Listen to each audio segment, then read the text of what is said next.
I'm Brent Green with Cottage and Key Homes. Today we're installing a Steve & Sons white oak interior door.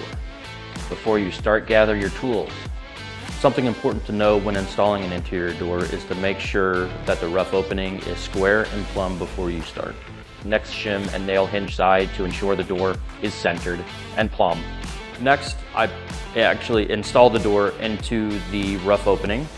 Then I will take my square and make sure that is level with the drywall, and I will nail off the jamb side.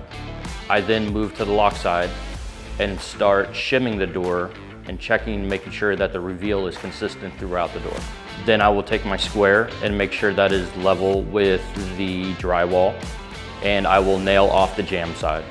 Then I start trimming the shims from both the latch and lock side of the jamb.